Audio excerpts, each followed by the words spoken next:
প্রথম পর্যায়ে আমরা একটা ভিডিওর মধ্যে দেখাইছিলাম সয়া মিলটা কীভাবে কেমিক্যাল লবণ সয়াবিন মিক্স করার পরে এই যে এর উপরে আবার এই যে ভুট্টার ফাঁকিগুলো আবার আমরা দিয়ে দিতেছি। হ্যাঁ, ভুট্টার ফাঁকি দেওয়ার পরে আবার এটাকে আবার নতুন করে আমরা মিক্সার করবো আর কি। এখানে 1 বস্তা সয়া মিলের জন্য মানে 50 কেজি সয়া মিলের সাথে আমরা প্রথমে মিশাইছি আপনার কেমিক্যাল 7.5 কেজি। তারপরে আপনার কেমিক্যালের সাথে তেল দিলাম আমরা, হ্যাঁ, 4.5 কেজি। তারপরে লবণ দিলাম 1.5 কেজি।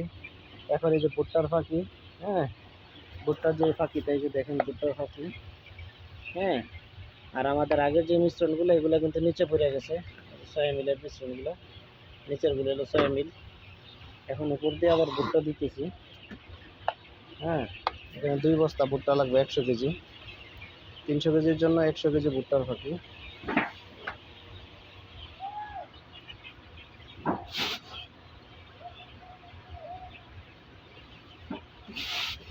ভুট্টার ফাঁকিগুলা চেষ্টা করবেন নিজেরা ভাঙায় নেওয়ার জন্য। নিজেরা যদি ভাঙায় নিতে না পারেন, হ্যাঁ, তাহলে বাজার থেকে আপনার রেডিমেড কিনতে হবে। আমিও রেডিমেডই কিনে আনি, তারপরেও আমি একজন বিশ্বস্ত লোক আছে, ওর কাছ থেকে কিনে নিয়ে আসি।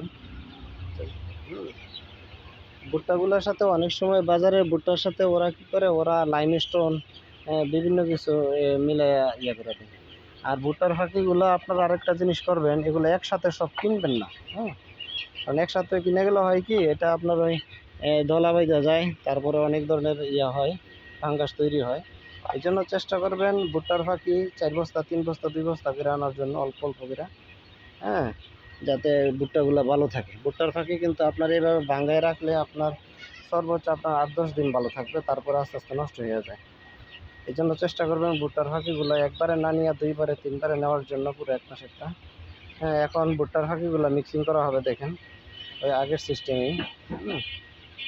নিচে সয়া মিল আর ওই যে কেমিক্যালগুলো আছে এগুলোর সাথে এই যে ভালো করে আবার মিক্সার করতে হবে। হ্যাঁ, ভুট্টার ফাঁকিগুলো নিচ থেকে উঠায় নিয়ে ভালো করে মিক্সার করবেন। আমাদের যে ছেলেটা আছে অত্যন্ত কাজের ছেলে, তার শরীরের শক্তি আছে ভালো। সে একাই 1000-1500 কেজি খাবার একদিনে বানাই ফেলতে পারে। ওর জন্য দোয়া করবেন সবাই। হ্যাঁ, ভুট্টার ফাঁকিগুলো এইভাবে ভালো করে নাড়াচাড়া করে নিচের থেকে উপরের ভালো করে এভাবে মিক্সার করবেন আর কি। আর ওইখানে আমি এর আগেও দেখাইছি, এই যে আমাদের মুরগির জন্য আগের যে খাবারগুলো বানানো হয়েছে, এই যে ভুট্টা ফার্মেন্টেশনের সাহায্যে ফিডগুলো আমরা মিক্সার করছি। মিক্সার করার পরে এই যে এই কোয়ালিটির হয়েছে আমাদের খাবারগুলো, হ্যাঁ। এই যে এগুলো এখন আমাদের মুরগিটা খাইতে দেবো আর কি, যেগুলো, হ্যাঁ। এখানে আমাদের আগেই কিছু খাবার তৈরি করা ছিল, যেগুলো শেষ পর্যায়ে শেষ হয়ে গেছে। এই যে খাবারগুলো ড্রামের ভিতরে রেখে দেওয়া হয়েছিল, এগুলো আগের খাবার, এটা শেষ হয়ে যাবে। আর এই যে এখানে দেখতেছেন যে ড্রামগুলো 1টা 2টা 3টা 4টা, এই 4টাতে আজকে তৈরি করা হবে। 4টা না, এটা সহ তৈরি করা হবে। এটার মধ্যে আপাতত এখন ইস্ট এবং চিটাগুড়ের যে পানিটা এই ড্রামের মধ্যে আগে আমরা রেডি করে নিছি, হ্যাঁ। ইস্ট এবং চিটাগুড়টা আপনারা আগেই আমরা এই বালতির মধ্যে আগে পানি নিয়ে ইস্ট এবং চিটাগুড়টা আগেই আপনার একটু মিশিয়ে রাখবেন আর কি, ভিজায় রাখবেন। ভিজায় রাখলে হবে কি, এরকম ফুলে উঠবো, হ্যাঁ, এরকম ফুলে ওঠার পরে এই পানিটার সাথে আপনারা মিক্সার করবেন। তারপরে এই পানিটা দিয়ে আমরা ওইগুলারে মাখাই নিব, খাবারগুলারে যেগুলা মিক্সিং করতেছে খাবারগুলারে আমরা মাখামো। এইখানে দেখেন অলরেডি আমরা কিন্তু এই যে এটা অলরেডি বানানো হয়ে গেছে। এই ড্রামটা বানানো হয়ে গেছে। এই যে সিপি দিয়া তারপরে যে কর্ক দিয়ে আটকাই দিছি যাতে এটা টাইট হয়ে থাকে।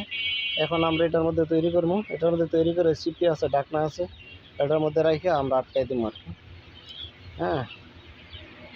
ঠিক আছে, তো পরবর্তী কীভাবে আমরা মাখাই, এটারে পানি দিয়ে কীভাবে লিকুইড যে পানিগুলো আছে এগুলো দিয়ে কীভাবে মাখামো, এটা আবার আরেকটু ভিডিওতে দেখাবো আমরা ইনশাআল্লাহ।